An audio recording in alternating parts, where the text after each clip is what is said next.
Hello बच्चों, तो कैसे हैं आप सब।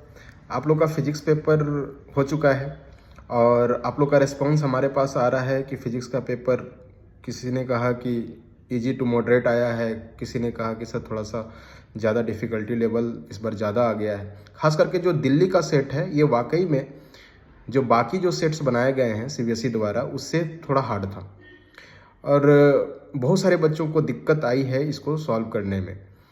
मैंने इस क्वेश्चन को एनालिसिस किया है बच्चों और ये देख पाया है कि अगर आपने थोड़ा भी बहुत अच्छे से ढंग से पढ़ाई कर कर और इस पेपर को लगाया होगा, वहाँ पर दिया होगा और एक भी क्वेश्चन आपने अगर छोड़ा नहीं होगा, वहाँ पर आप कुछ ना कुछ लेवल पर प्रोसीड किए होंगे, जैसा भी आपको उस क्वेश्चन में समझ आया, तो मोर और लेस इस क्वेश्चन में 60 मार्क्स लाया जा सकता है।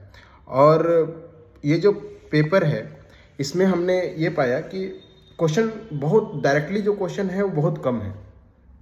बहुत सारे क्वेश्चन जो कि इनडायरेक्टली है, घुमा फिरा के क्वेश्चन दिया गया है। यहाँ तक कि एमसीक्यूज में कुछ क्वेश्चन जो हैं वो प्रीवियस जेई के क्वेश्चंस मैच कर रहे हैं। कुछ क्वेश्चंस मैंने देखा है कि हेलिडे रेसनिक से भी कुछ क्वेश्चंस के कॉन्सेप्ट मैच कर रहे हैं और ज़्यादातर मॉडलेस क्वेश्चन जो डायरेक्ट क्वेश्चन पूछे जाते थे, डेरिवेशन पूछा जाता था, वो नहीं है इस क्वेश्चन में, मिसिंग है। लेकिन हाँ, जो आप लोग जो ई सेक्शन में देखेंगे 5 मार्क्स के क्वेश्चन वो डुएबल है। जो 4 मार्क्स के क्वेश्चन में भी आप लोग जो देखेंगे, जैसे कि लेंस वाला जो क्वेश्चन था वो काफ़ी इजी था, जिसमें आपको पूछा गया है कि लेंस में वर्टिकली अगर हम कट करें तो उसके फोकल लेंथ पर क्या इफेक्ट पड़ेगा। जो क्वेश्चन दिया गया है कि मैग्नीफिकेशन के और 4 ऑप्शन आपको बना के दिए गए हैं, ये काफ़ी इजी क्वेश्चंस हैं।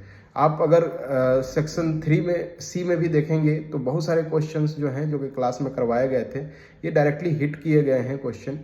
और सेक्शन ए में भी अगर आपने ढंग से कॉन्सेप्ट को पढ़ा है, कॉन्सेप्ट को पकड़ा है, तो 16 जो एमसीक्यूज आए हैं उसमें कम से कम आप 10 से 12 या अगर थोड़ा सा और ज़्यादा ध्यान दिया है तो ज़्यादा से ज़्यादा आप 14-15 क्वेश्चन तो आसानी से कर ले जाएंगे। तो मोरलेस अगर जो बच्चा एवरेज भी है तो इस क्वेश्चन में, इस क्वेश्चन पेपर में भी, इतने हार्ड क्वेश्चन पेपर में भी जो यहाँ पर पढ़ कर गया है तो वो उनके मोरलेस 70 में से 45 मार्क्स तक, 45 to 50 मार्क्स तक आसानी से आ सकते हैं। तो घबराने की बात नहीं है, चिंता करने की बात नहीं है। जो बीत गया सो बीत गया। अब आपका जो केमिस्ट्री का पेपर है वहाँ पर आप फोकस कीजिए। फिजिकल केमिस्ट्री से स्टार्ट कीजिए, इनऑर्गेनिक की तरफ बढ़िए और ऑर्गेनिक पर जाके एंड कीजिए। आपका पेपर का डेट शायद 27 को है और आपके पास ये 4-5 दिन का टाइम है, तो उस पर फुल फोकस कर जाइए। जो भी यूट्यूब में जो बातें हो रही हैं, जो टीचर्स बता रहे हैं, जो स्टूडेंट्स डिस्कस कर रहे हैं, उसमें पार्टिसिपेट करने की ज़रूरत नहीं है, क्योंकि आप इसको चेंज नहीं कर सकते हैं। ठीक है, जो आपने लिख दिया, वो थोड़ी ना जाकर चेंज होगा। हाँ, ये मैं आपको विश्वास दिलाता हूँ कि सीबीएसई हमेशा से ऐसा करती है कि अगर कोई सेट हार्ड आया है, पैन इंडिया लेवल पर हार्ड आया है क्वेश्चन, तो उसकी मार्किंग ईजी होती है। ये हमारा अनुभव कहता है। और आपका देखना कि आपका भले ही सेट 3 था, अगर आपने ढंग से लिखा है तो ज़रूर 70 में से 70 आउट ऑफ 70, 50 के मार्क्स के अकॉर्डिंग के लगभग 50 से एबव भी जा सकते हैं। अगर आपने अच्छे से लिखे हैं तो यही मार्क्स आपका रहेगा। हमारे कोचिंग के इंस्टीट्यूट के लगभग आप लोग बच्चे निराश मत होइए। अच्छे से अब केमिस्ट्री का पेपर दीजिए।